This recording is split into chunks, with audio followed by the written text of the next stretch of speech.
Hello friend, कैसे हैं आप लोग। उम्मीद करते हैं कि आप सब बहुत ही अच्छे होंगे। तो गाइज, आप सबके लिए मैं फिर कुछ स्पेशल नवरात्रि का सॉन्ग लाए हैं जो कि खेसारी भैया का और बहुत ही ज़बरदस्त सॉन्ग है दोस्तों। आप इस सॉन्ग को आप यूज कीजिए और बहुत ही ट्रेंडिंग में है। सॉन्ग नवरात्रि का है दोस्तों, बहुत ही बेस्ट है और मैंने इसको हार्ड रिमिक्स किया है। आप पहले सुन लीजिए किस तरह से मैंने इसको रिमिक्स किया है दोस्तों। अगर आपको पसंद आता है तो डिस्क्रिप्शन में लिंक होगा नो वॉइस टेक का और FL प्रोजेक्ट का लिंक होगा, जाके वहाँ से डाउनलोड कर लीजिए।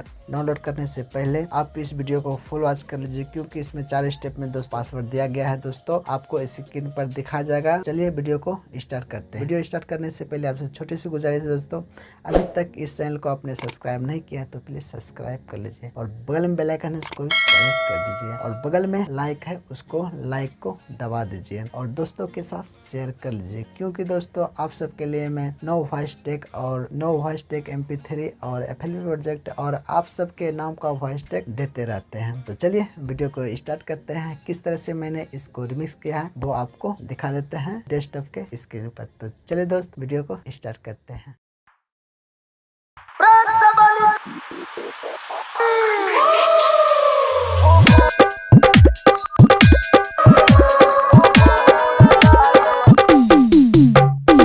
DJ Sajan Sangam, DJ Sajan Sangam, DJ Sajan Sangam.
DJ Sajan Sangam, DJ Sajan Sangam, DJ Sajan Sangam.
DJ Sajan Sangam, DJ Sajan